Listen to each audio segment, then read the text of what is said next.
So happy Monday, welcome back. I've got a couple notes for you today before we go through the assignment. One is that you really need to watch the videos every day in order to understand what the assignment is asking you to do.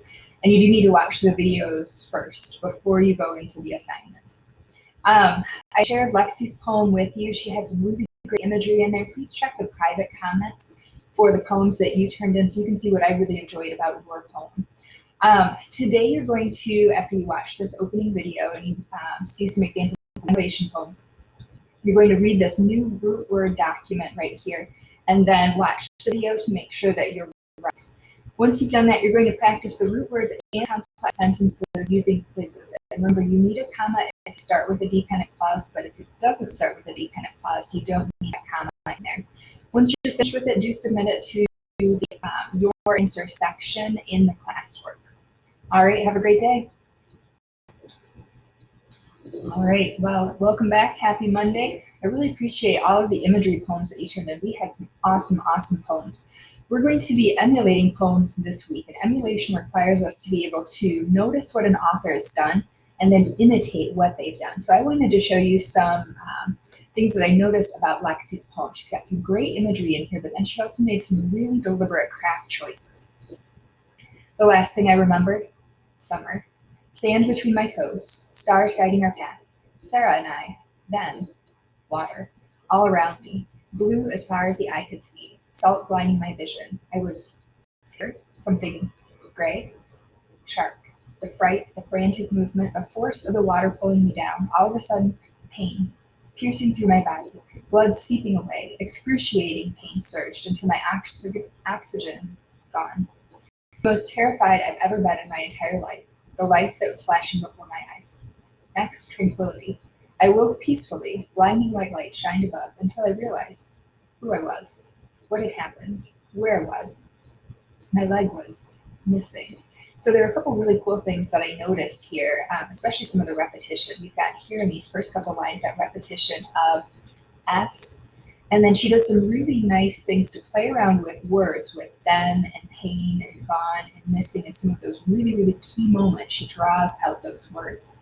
And then also using some ellipses. We've got some here and here to kind of show confusion, those moments of uncertainty.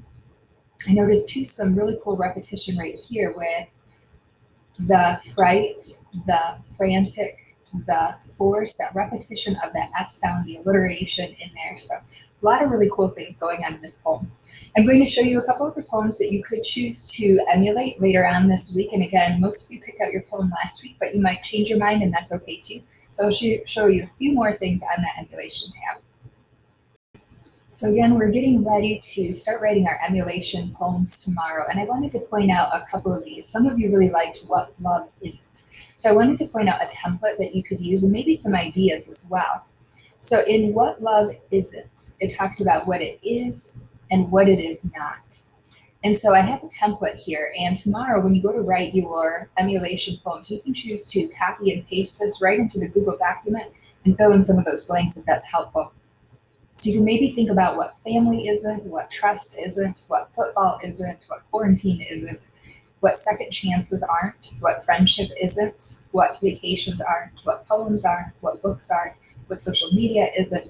And again, these actually talk about both what it is and what it isn't. So you can pick a topic that's of interest to you. If you've got some more ideas that I can put in here, let me know, but these are just some ideas to get you started. And a lot of people really liked What If, which is a really fun poem. If you choose to emulate What If, you're kind of creating that worried tone, well, what if this happens or what if that happens? Notice we've got some rhyming for each two lines. Those are actually called couplets. We've got here and ear, long and song, all the way back, all the way down. And then it also kind of creates that worried tone using questions and ending each one with a question mark. So that's another one that you could think about. And again, most of you chose your poems, but you can always change your mind if you see one that's more of greater interest to you. And then Foul Shot is another really fun one to emulate. And I have some sample student emulations on there so you can take a look at it. But this one, especially if you are involved in any kind of a sport, this could be a really good one. This could be fun for not only any sport, but also any kind of activity. So riding a dirt bike or racing your siblings or swimming or sailing or any kind of activity would really fit well with Foul Chat. So all of these are options. And again, tomorrow we're going to get ready to write our emulations.